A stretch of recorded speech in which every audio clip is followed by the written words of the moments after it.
大家好，欢迎回来。上期亲子教程里面我们介绍了使用象的法则，我们简要的用几个局面来回顾一下。当象所在格的颜色和中心兵不在相同颜色的时候，因此不妨碍象的活动，象被认为是好的。当象所在格的颜色和中心兵在相同颜色的时候，因此自家的兵挡住了自己的象，这个时候的象被认为是坏的。现在的局面，黑白双方都有白格象，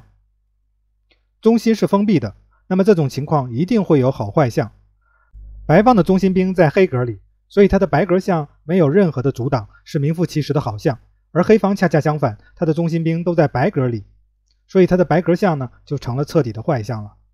虽然现在双方子力是相同的，大家都有白格象，但白方的白格象的威力要明显高于黑方一大截，相当于白方多了一个亲子。白方已经赢得了局部战役的胜利了，一定是占优的局面。白方接下来要做的就是利用 B1 到 H7 的这条斜线的白格上的优势，发动王翼的进攻，同时要防止黑方来激活他的白格象，或者要注意黑方找机会来换掉他的白格象。对于黑方来讲，他已经输掉了第一场战役，如果想扭转战局，需要做的就是使坏象变成好象的这个3个法则。第一呢，就是想办法让自己的白格象换掉同等或者更高价值的对方子力，常常是象换马。如果能换掉白方的好象，那就完美了，那就相当于第二场战役又扳了回来，又赢了回来。第二个呢，就是要通过让自己的中心兵去到不同颜色的格子里去，所以象会变得好。第三呢，是通过把坏象放置到兵链之外，让它灵活起来，活跃起来。显然在这种中心封闭的局面，以上3点将是非常不容易做到的。所以使用象的终极法则，这也是上次我们提到最重要的一个法则，当我们每次移动兵的时候，都要检查它对我们象的活跃度产生了什么影响，尤其是中心兵。说到坏象，下面的局面是象最糟糕的情况，双方亲子换掉了3个，而双方的兵呢都留在了棋盘上，白方留下来了象，黑方留下来了马。白方的象是非常糟糕的，这就涉及到了以后我们要介绍的象和马这对冤家的故事。我们知道象棋里每个棋子有一个特定的分数，兵是1分，马和象都是3分，车是5分。在这种封闭的局面里呢，马的分数应该是4分，而象的分数已经降到了2分了，马要远远优于象。白方已经其实输掉了前半段的对局了，现在他仍然需要我们提到的坏象变好象的那3个方法，但改变战局是不容易的。这其实就涉及到了我们在换子的时候要问自己，交换的结果是什么，我们留下了什么。如果留下了现在的局面呢，就是对方的胜利了。现在的局面呢和上一个例局兵形差不多，最大的区别是白方在 G2 上的象呢现在已经挪到了第5了。虽然理论上我们还是叫它坏象，因为和它中心兵所在的格的兵的颜色呢是相同的，但正因为它在兵链以外没有被自己的兵挡住，我们叫它是活跃的象。所以活跃的象可以是好象，也可以是坏象，就看它有没有控制更多有用的格子。活跃象的一个特点呢，是它有能力从远处阻止敌方的通路兵。你要对它好一点呢，就给它开阔的空间，让它去施展拳脚；要对它坏一点呢，就把它的通路都堵死。这一点在残局是尤为重要的。给大家现在就是一个极端的例子，它清楚地显示了象在整个 B1 到 H7 斜线上宣示着自己的权威，没有什么可以安全地走到 B1 格，哪个兵是不可以走到 B1 格的。与此同时，白方的孤兵可以自由地前进到第6之后呢，轻松地到第8格升变成新的皇后。所以在这个对局里，在这个局面下，白方是一定要赢棋的。别看黑方多了这么多的兵，却无能为力。但是这里我们想象一下，如果把象换作马，那白方就要输了。马是来不及回到家里来防守 B1 格的，这个升变格的，马的腿是短的，象是做火箭的。这种情况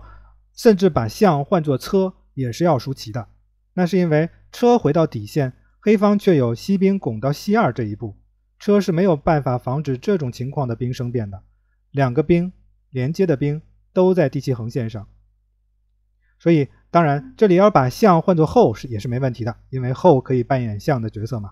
所以说象呢是可怕的斜线的控制者。我们所需要做的就是让它活跃起来。下面我们来看活跃象时常被用到的一个特殊的走法，那就是把活跃的象看作一个弹弓，而它的武器呢，弹弓上要加石子或者弹药嘛，那它的武器呢，那个弹药就是皇后。象可以把后弹射出去，发起致命的一击。比如现在的情况，白方的2个象都很灵活，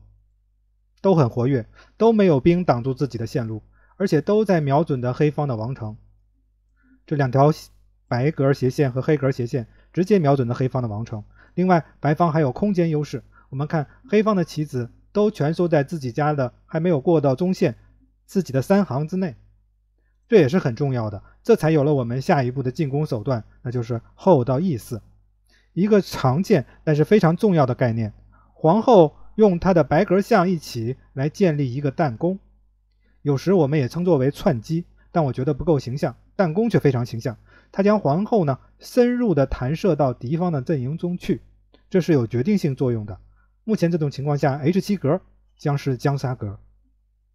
这里黑方的选择不多，如果他的白格象能够来到王翼，或者有一个 F6 的马在王翼能够保护住 H7 格，还是有救的。但是现在呢，这2个青子都不在，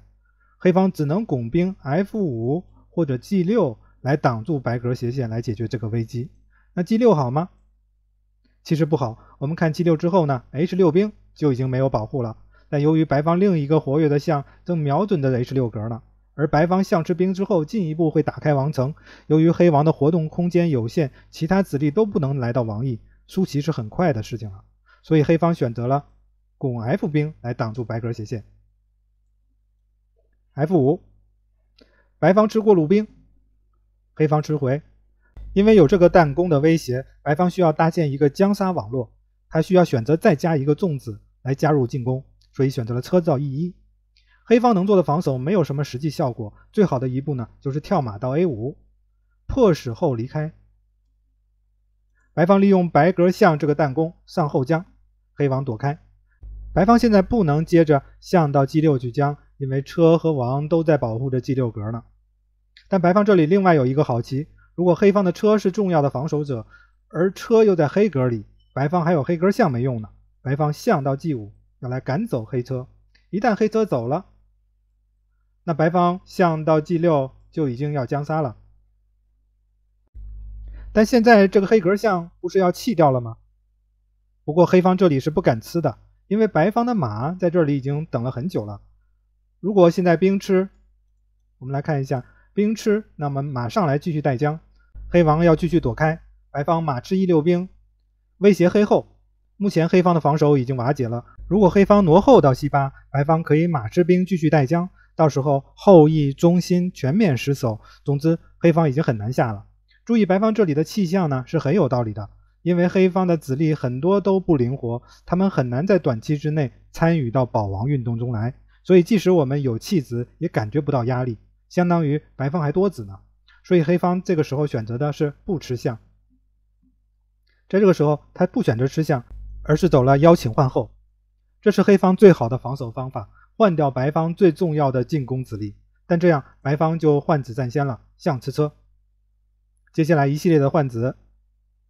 白方最后把这次进攻的功臣这个弹弓撤回来，退象回到了 E4。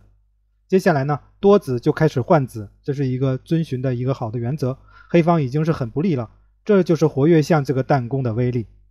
好，以上就是这期关于活跃象的特点的全部内容，谢谢大家的观看，我们下次再见。